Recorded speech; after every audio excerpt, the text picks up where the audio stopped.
그러지만 이 찬양 가사처럼 이 또한 지나가는, 여러분 그렇게 뒤돌아보면서 또 우리가 이 또한 지나가리라 라는 것을 가지고 이 땅을 믿음으로 승리로 살아갈 수 있기를 간절히 축원드립니다. 저와 여러분은 예수 그리스도를 믿음으로 하나님의 자녀가 되었습니다. 여러분 우리가 하나님 모를 때도 있었잖아요. 하나님 모를 때도 있었고 하나님 알지 못하고 살아갈 수도 있었잖아요. 그 길 그렇게 쭉 살아갔으면 우리 또한 멸망길 갔고 또 무엇을 위해서 사는지도 모르고 그냥 이 땅 그저 살아가다 멸망받았을 텐데, 이제는 우리가요 왜 이 땅을 사는지도 알고 또 우리가 어디를 향해서 나가는지도 우리가 분명히 아는 삶을 이제는 우리가 살게 되게 하신 하나님 아버지 앞에 감사를 드립니다. 오늘 우리는요 까딱 잘못하면 오늘 우리가 이 생명의 길을 올랐었어도 자꾸만 다른 것 바라보고 또 다른 생각에 빠져서 잘못된 길을 빠져들 수도 있고, 또 주님이 원하시는 이 생명의 길이 아닌 다른 길로 또 잘못 길을 들어설 때도 있습니다. 그래도 이 시간 주님 앞에 나온 오늘 우리들 위해 하나님께서 부으시는 은혜와 은총이 있어서 이 시간도 우리가 혹 잘못된 길에 들어섰던, 우리 잘못된 생각에 빠져있던, 오늘 그리스도 예수께서 원하시는 생명의 길 가운데 올라서서 우리에게 주어진 하나님이 주신 믿음의 길을 잘 걸어가시는 믿음의 거룩한 성도님들 되시기를 예수 그리스도 이름 받들어 간절히 축원드립니다. 오늘 우리가 읽은 본문의 말씀은요 예수님께서 제자들을 부르시고 그리고 제자들에게 이제 사명을 주시는, 전도의 사명을 주시는 내용이 기록되어 있는 것이 바로 이 본문의 말씀입니다. 과연 이 말씀을 통해서 하나님께서 이 시간도 우리에게 무엇을 깨닫게 하시고 또 무엇을 말씀하시는가, 나에게 주시는 하나님의 음성이 있는 은혜의 시간 되시기를 간절히 축원드립니다. 마태복음 10장 1절 말씀부터인데요, 마태복음 10장 1절 말씀 보면 예수께서 그의 12 제자를 뭐 하셨다고요? 부르셨다라는 거예요. 여러분 중요한 사실이에요. 뭐가 있냐? 하나님은요 우리를 부르신다는 것이에요. 내가 주님을 먼저 택한 것 같은데 그렇게 성경에서는 얘기하지 않고요, 하나님께서 우리를 먼저 택하셨고 부르셨다라는 것입니다. 여러분 그래서요 이 시간 내 발 들어서 이 자리에 나온 것 같지만요, 여러분 오늘 우리가요 이 자리에 나오게 된 것도 주님께서요 날 먼저 불러주신 줄 믿습니다.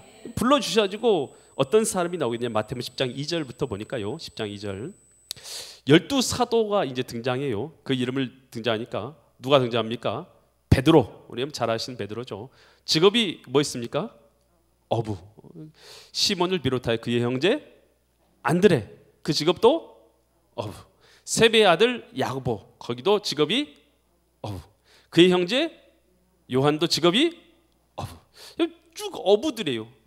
빌립, 바돌로메, 도마, 세리 앞에다 이름까지 붙여줬는데요, 직업을 붙여줬네요. 이 세리라고 이 마태복음을 쓴 사람이 본인이에요, 본인. 근데 자기 앞에다가 세리라는 것은 당시에 많이 손가락질 받는 사람이 세리였어요. 그런데 자기 이름 앞에다가 다 써놨어요. 자기가 썼는데도 불구하고 나는 세리다. 세리였어요. 여러분 직업 볼 때요, 예수님의 제자들의 직업 볼 때에 어부, 세리 뭐 별로 대단한 사람들 하나도 아니에요. 그리고 당시에 보면 이 3절 보면 4절 보면 가나안인 시몬, 이 사람은 이 당시에 혁명당원이에요. 혁명당원. 혁명당원이라는 게 지금 이렇게는 못 산다, 나라를 전복하자, 뭐 이런 내용인 사람들이에요. 이런 일 하는 사람들이 혁명당원이에요. 이런 사람들, 가룟 유다, 이런 사람들이요 예수님의 제자로 불림 받았어요. 여러분 당시에 예수님께서 똑똑한 사람 부르려고 하시면요, 여러분 학식 있는 사람들, 랍비들, 그런 사람들 많았어요. 여러분 예수님께서 돈 많은 사람 부르려고 하셨으면요, 상인들 계층에서도 돈 많은 사람들, 귀족 계층에서도 돈 많은 사람들 많았어요. 여러분 높은 지위에서 선택하려고 하면 왕족들, 귀족들 많았어요. 여러분 그런데 주님께서는 이런 사람들 택하지 아니하시고 오늘 어부들, 여러분 이 열심당원, 세리, 세상에서 손가락질 받고 처근하고 여러분 쓸모없다고 여겨지는 그런 사람들, 별로 잘날 것 없는 사람들인데 주님께서 이 사람들을 주님 앞으로 불러주셨다는 거예요. 여러분 예수님의 12 제자들, 여러분 하나님의 제자들로, 위대한 사도들로 쓰임받은 하나님의 제자들, 여러분 어떤 자들인 것입니까? 여러분 잘나서 불림받은 게 아니에요. 예수님께서 불러주셨을 때에 주님의 부르심 앞에 주님을 따르는 자가 된 사람들이 예수님의 제자가 된 줄 믿습니다. 여러분 저와 여러분이 잘나서가 아닙니다. 여러분 예수님이 우리를요 주님의 십자가의 사랑으로 우리를 불러주셨습니다. 가만히 있었으면 지옥 갈 사람들 있잖아요. 하나님 없는 삶을 하나님 무시한 채 살아가다가 지옥에 떨어질 사람들이 바로 저와 여러분들 아니었습니까? 그런데 이런 우리를 불쌍히 여기서 하나님의 아들 독생자 예수님이 오셔서 우리의 죄를 다 담당하시고 십자가상에서 대속의 십자가를 져주심으로 말미암아 오늘 우리 죄를 사해 주시고 우리를 십자가의 사랑으로 불러주셨죠. 내가 너를 사랑한다 라고 너는 나를 따르라 라고 주님께서 우리를 불러주신 줄 믿습니다. 주님의 제자 하나님의 사람 된다는 것은 예수님을 따라가는 자들이죠. 예수님을 따라서 어떻게 따라가는 것입니까? 눈에 보이는 길을 걸어가는 게 아니에요. 예수 그리스도가 내 마음의 주인 되시는 이 빛된 삶의 길을 따라서 걸어가는 것입니다. 아멘. 우리 신앙생활은 눈으로 보이는 길이 아니에요. 마음으로만 볼 수 있는 길입니다. 그 길은 예수님이 주인 되신 길인 줄 믿습니다. 예수님이 주인 되셔서 그 빛된 삶, 하나님을 잃어버린 삶이 아니라 하나님을 알고 하나님을 사랑하고 주님께서 이웃을 사랑하심과 같이 우리도 사랑하며 살아가는 삶. 여러분 그 길 따라서 우리가 비록 부족해도요, 부족해도 우리는 어떤 게 빛된 길인지는 알잖아요. 알잖아요. 이때 아멘 작아지면 알잖아요. 압니다. 비록 부족해도 우리는 예수님이 원하시는 빛된 삶이 뭔지는 알잖아요. 넘어질 때도 있고 쓰러질 때도 있고 내 아내도 미워하고 내 남편도 미워할 수 있고 친구도 미워할 수 있고 주변 사람도 미워할 수 있지만 그래도 우리는 빛된 삶이 어떤 삶인지는 알잖아요. 그래서 잘못됐어 이거 아니야. 주님 따라서 살아가는 삶이 어떤 삶이고 주님과 동행하여서 살아가는 삶이 어떤 삶인지는 알고 할렐루야. 그래서 이제 이 생명의 길 마음의 빛 되신 주님께서 만들어주신 이 빛길 따라서 따라가는 살아가는 사람들이 저와 여러분들인 줄 믿으시기 바랍니다. 그래서 어떻게 제자가 되냐? 주님께서 내가 불러주실 때에 나를 따르라 라고 주님께서 말씀하셨죠. 우리도 다 주님 따르기 시작한 사람들이에요. 아멘. 안 따르는 사람 있으세요? 빨리 따르세요. 주님을 따를 때요 가까이 따라가는 사람도 있고 멀리 따라가는 사람도 있는데 다 우리는 주님을 따르는 사람들이 예수님의 제자들도 마찬가지예요. 여러분 주님의 믿음의 사람들 된 사람도요 아브라함 너는 갈대아 우르라는 건 우상이 가득한 곳이었어요. 우상 숭배하는 중심지였어요. 그곳에서 아브라함에게 아브라함아 너 갈대아 우르 너 우상이 많이 있는 이곳을 다 버리고 너 나를 따를 수가 있겠냐. 하나님이 그를 부르셨잖아요. 네 좋습니다. 저는 모든 것 다 버리고 아버지 어머니 가족 모든 사람 다 버린다 할더라도 저는 예수님 따르겠습니다. 이 사람이 누구냐면 믿음의 조상이 된 아브라함인 줄 믿습니다. 아브라함이 잘나서 그런 거 아니에요. 아브라함이요 자기 아내를 누구라고 말한 적 있어요? 누이다 누이. 여러분 사람들이요 아내가 이뻤거든요. 그래서 자기를 죽이고 아내를 뺏어갈까 봐 자기 아내를 이 사람 제 누이입니다 라고 그렇게 속인 거예요. 실제로요 아내를 팔아가지고요 팔았다기보다는요 이 아내를 다른 사람한테 결혼하라고 왕에게 넘겨주고요 재산을 엄청 받은 사람이죠 아브라함. 나중에 하나님이 역사하셔가지고 다시 돌려주셨지만 여러분 아브라함 어떻게 보면요 정말로 어떤 사람입니까? 여러분 나약한 자처럼 보이지 않습니까? 부족한 사람. 저희들하고 여러분하고 아브라함하고 우리하고 아브라함하고 별반 차이가 없는 사람인 거예요. 그런데도 아브라함이 믿음의 조상 될 수 있었던 것은 주님을 따른 자인 줄 믿습니다. 모세, 여러분 모세 실패한 자이죠. 실패한 자. 40에 그가 사람을 죽이고 그리고 광야로 가서 그는요 일개 촌부로서 그곳에서 이제 양떼를 기르면서 40년을 살았던 사람이에요. 하나님 떨기나무 가운데서 모세야 라고 불렀을 때 하나님 이제 모세를 불렀을 때 모세가 떨기나무 앞에 갔을 때 내가 너를 애굽에 보내서 내 백성 이스라엘을 건져내리라 그랬을 때 뭐라고 말합니까? 주여 저는 말을 잘 못합니다. 여러분 자존감이요 밑바닥인 사람이에요. 자존감이 밑바닥. 여러분 우리가요 대단한 사람이어서 하나님이 우리를 불러준 게 아니에요. 우리가 다 자존감도 낮을 수 있고 연약할 수도 있고 부족할 수도 있어요. 그래도 주님께서요 모세에게 그래도 너 나 따라. 내가 입을 만든 사람이 누구야? 혀를 만든 사람이 누구야? 내가 너 만들었어. 그러니까 넌 나 따라 라고 말씀하셨을 때 순종했더니 여러분 모세를 통해서 위대한 민족의 지도자로 만들어주신 줄 믿습니다. 여러분 우리 다 부족해요. 그러지만 주님 너 나 따라라 라는 말씀 앞에 우리가 쥐어줬습니다. 저는 부족하오나 주님 말씀하시면 제가 주님 따라 가겠습니다. 어디든지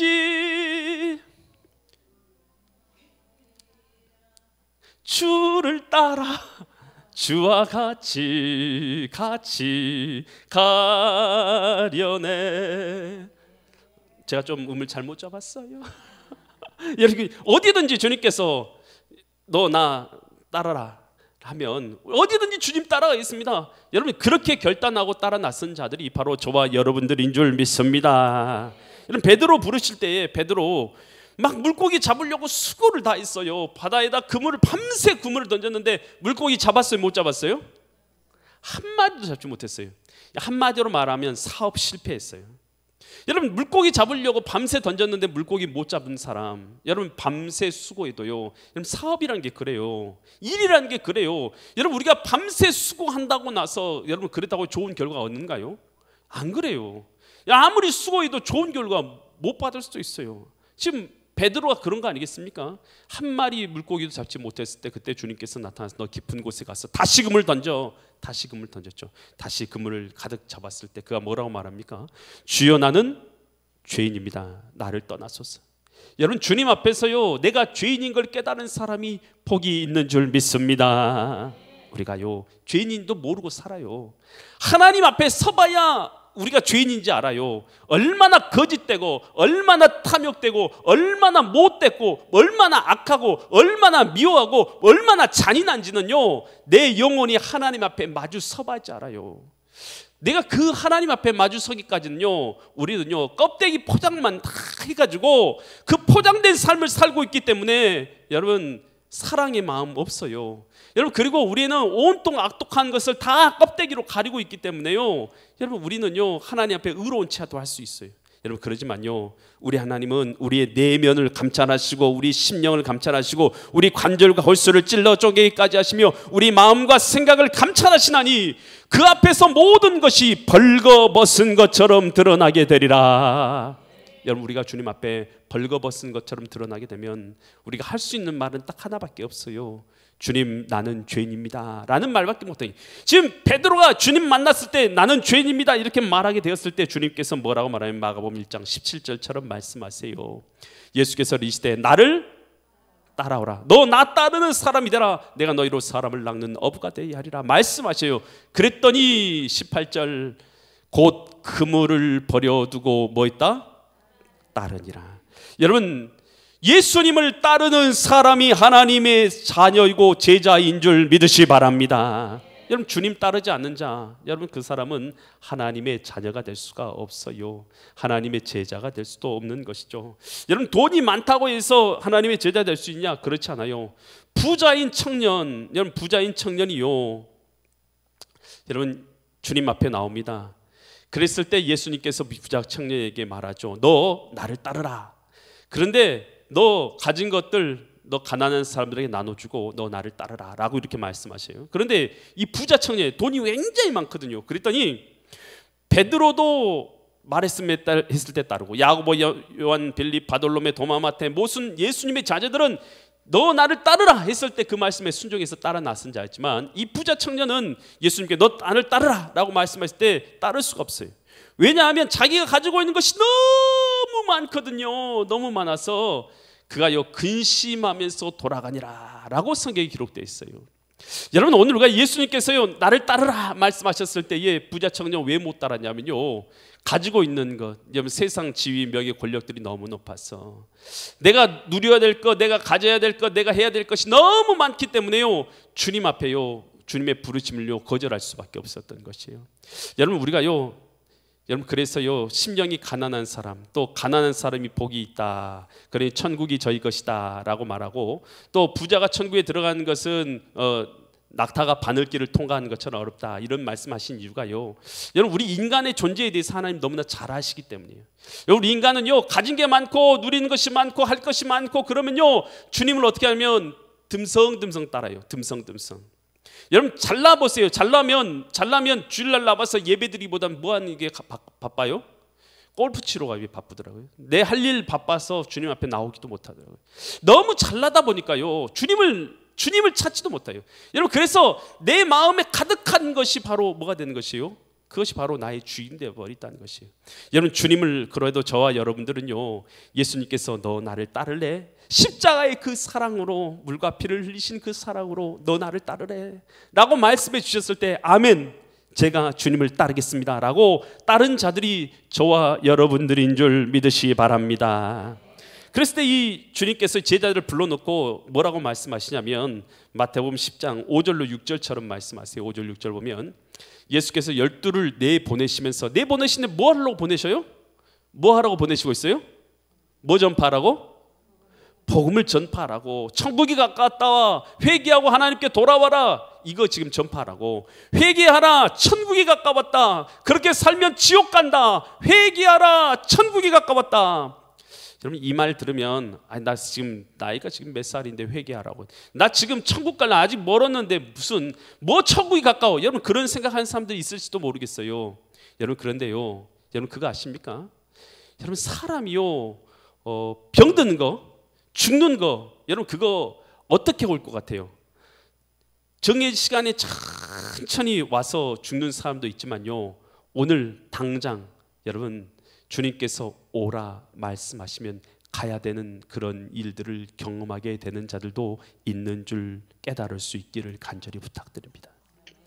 교통사고 났어요. 질병이 들어왔어요. 갑자기 무슨 질병이, 여러분 나이가 젊고 늙고가 문제가 아니더라고요. 저도 이번 주에 어떤 사람한테, 제 동기한테 탁 문자를 받았는데 여러분 암이더라고요. 큰 암에 걸려서 병원에 수술한다고 기도 부탁하는 그런 문자를 받았어요. 깜짝 놀랐어요.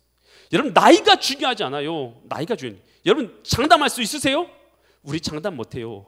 회개하라, 천국이 가까웠다. 여러분 기회가 지금입니다. 주님 멀리 떠난 심령 있잖아요. 빨리 돌아오세요. 어서 돌아오세요.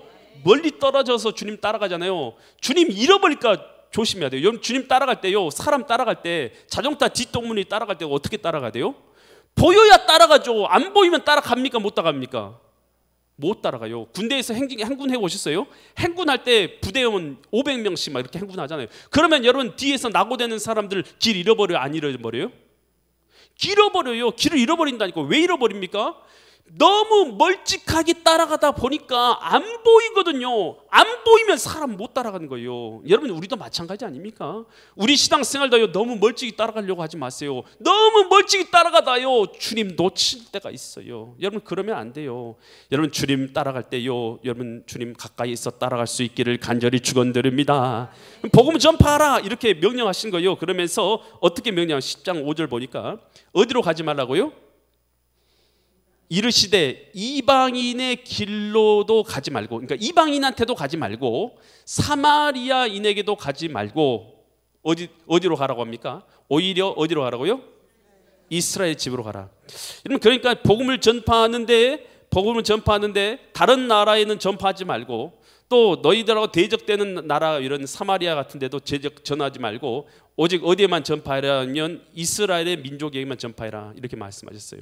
뭐야? 하나님께서 왜, 예수님께서 왜 이렇게 이들에게는 이스라엘에게만 가라고 하셨지? 라고 이렇게 생각할 수 있잖아요. 여러분 그런데 바울 같은 사람에게는 어디로 보냈어요? 이방인에게 보냈잖아요. 로마로 보내고 여러분 다른 나라로 보냈잖아요. 그런데 이들에게는, 예수님의 12제자들에게는 자기 있는 예루살렘에 있는, 또 그리고 유대에 있는 이 백성들에게 가라고 했잖아요. 여러분 우리가 사명을 잘 생각해요. 사명이 뭐냐면 하나님께서는요, 예수님께서 우리를 부르셨을 때에, 여러분 예수님 믿으면 다 목사님 됩니까? 다 목사님 돼야 돼요? 다 선교사님 돼야 됩니까?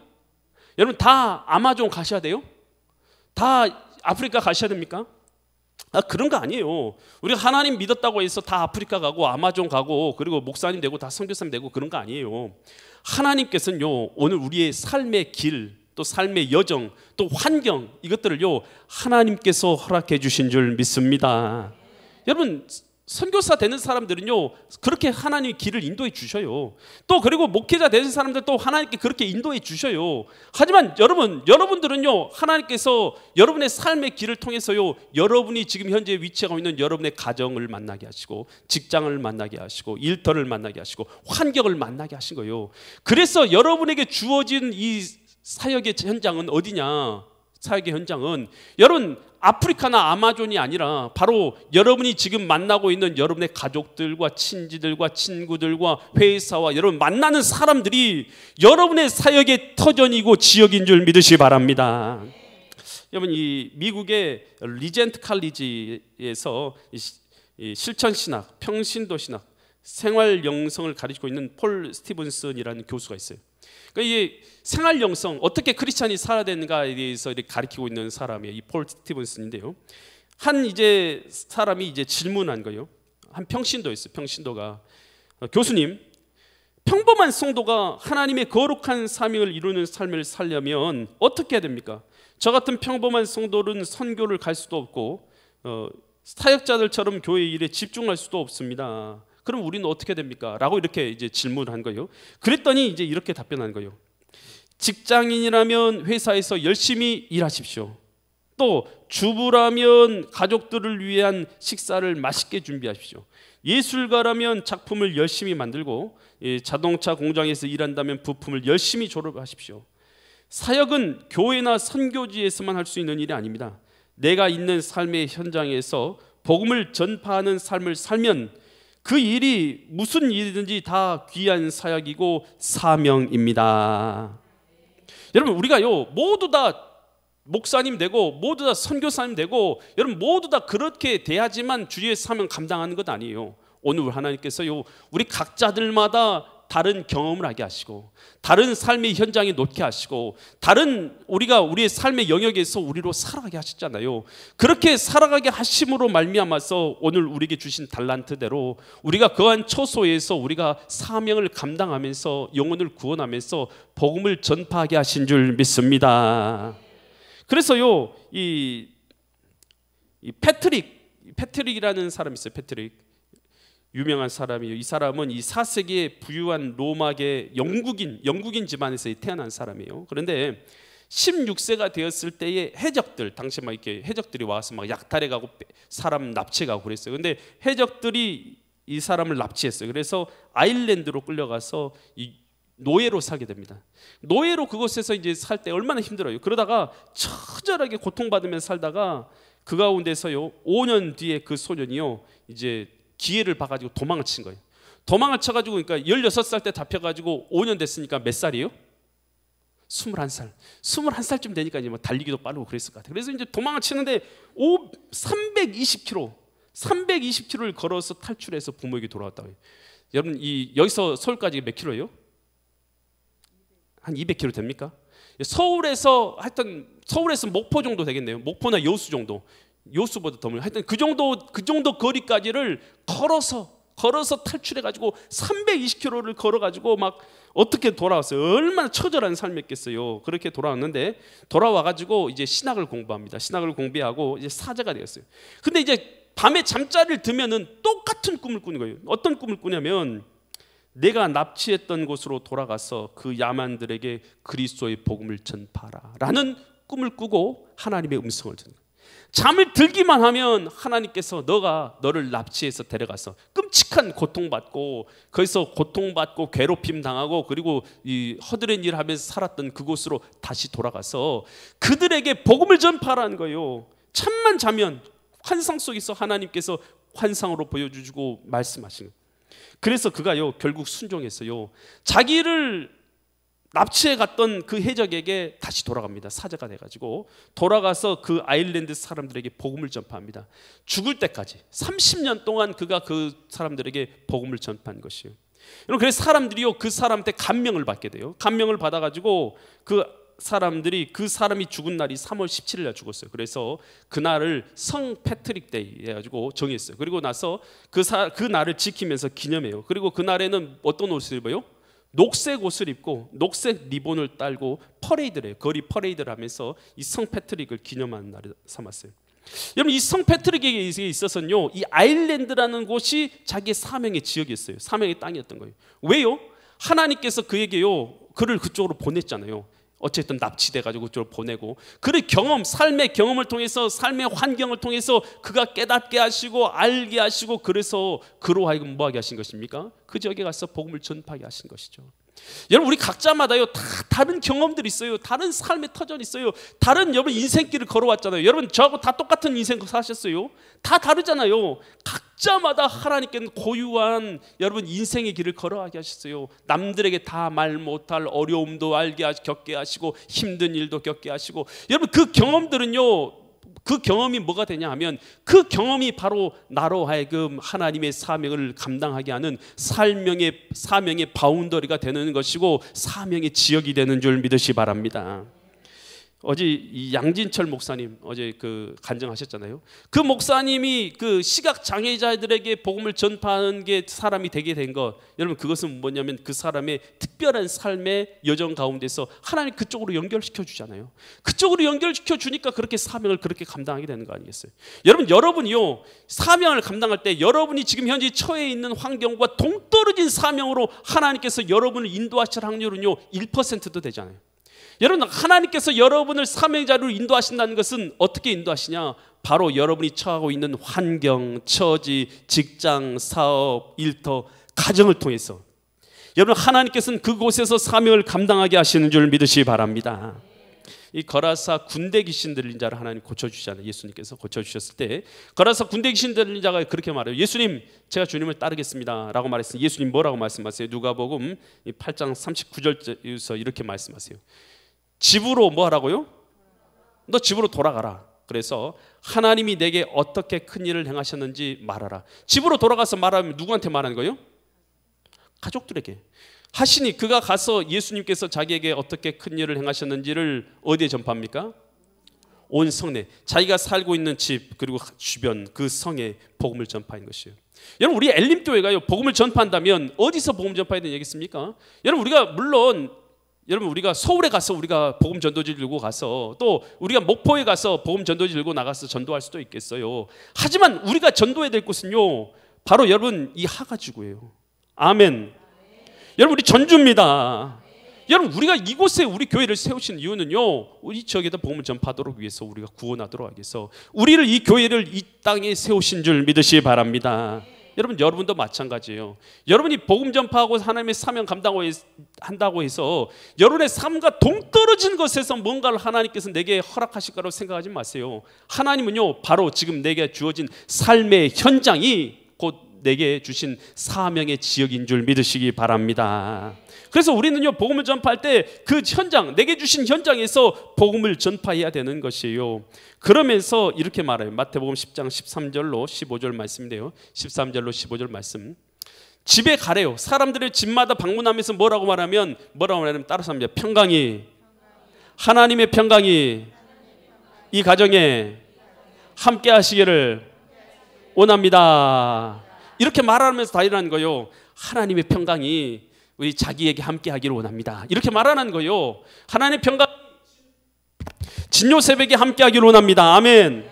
여러분, 만나는 우리 형제들과 가족들과 친지들에게, 여러분 자녀들에게, 여러분 우리 만나는 사람들에게 하나님의 평강이 당신에게 함께 하기를 원합니다. 이 평강이 바로 샬롬이에요. 인사. 이렇게 인사를 빌려주라는 거예요. 그런데 마태복음 10장 13절을 보면 그 집이 이에 합당하면, 평강을 빌어줬는데 이 평강이 합당하면 너희가 빌어준 평강이 어디에 임한다고요?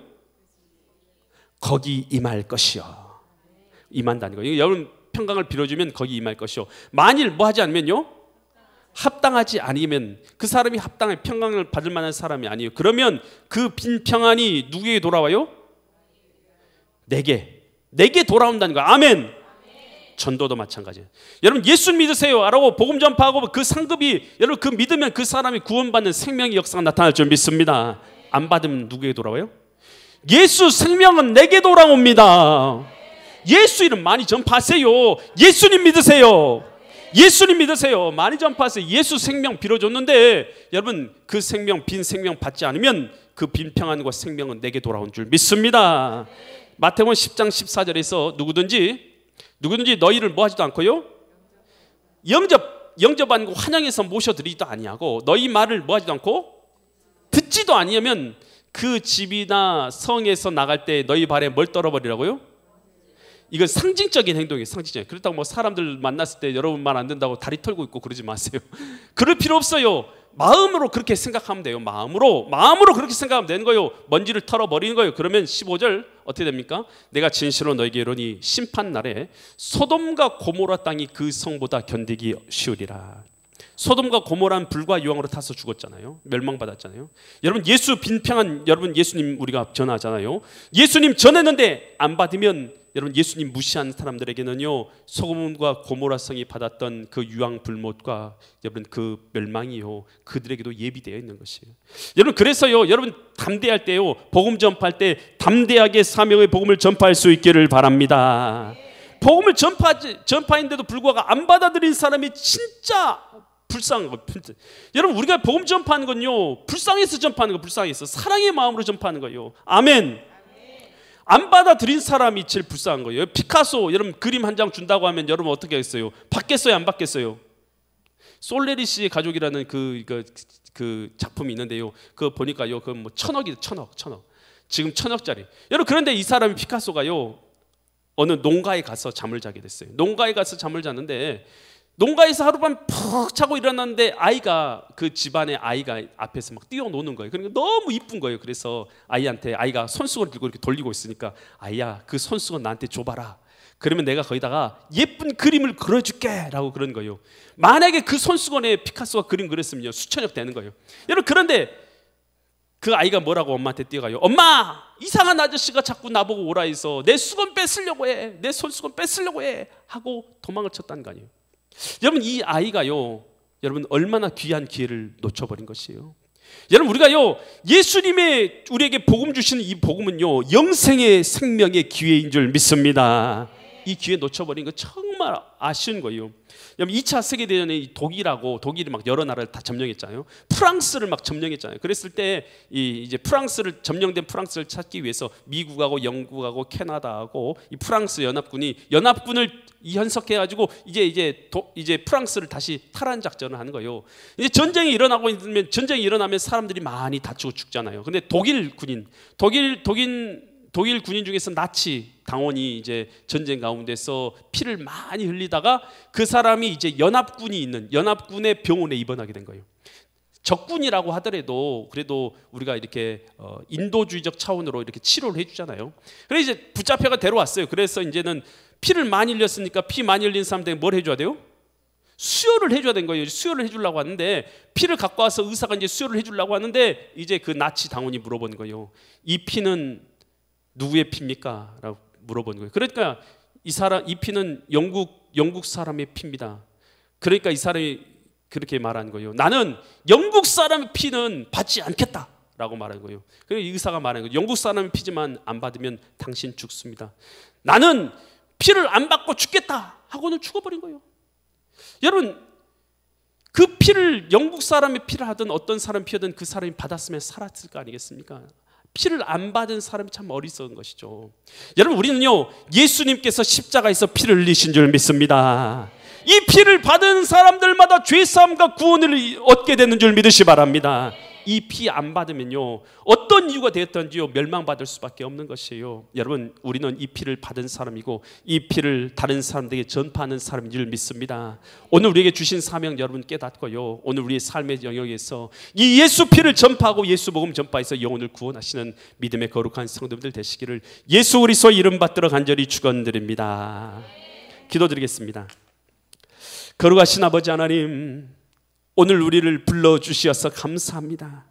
예수 십자가의 피로 우리를 불러주시어서 하나님 자녀 되게 하여 주시고 이제 구원받은 하나님의 자녀 되게 하셨사오니 이제 예수님 따라갈 때 가까이서 주님을 따라가는 자들 되게 하여 주시옵소서. 예수 복음 전파에서 영혼 구원하라 하셨사오니 오늘 사명을 따라서 복음을 전파하는 사명을 살아가게 하옵소서. 감사드리며 존귀하신 예수 그리스도의 이름 받들어 간절히 기도드립니다. 모든 영광을 주님께 올려드립니다.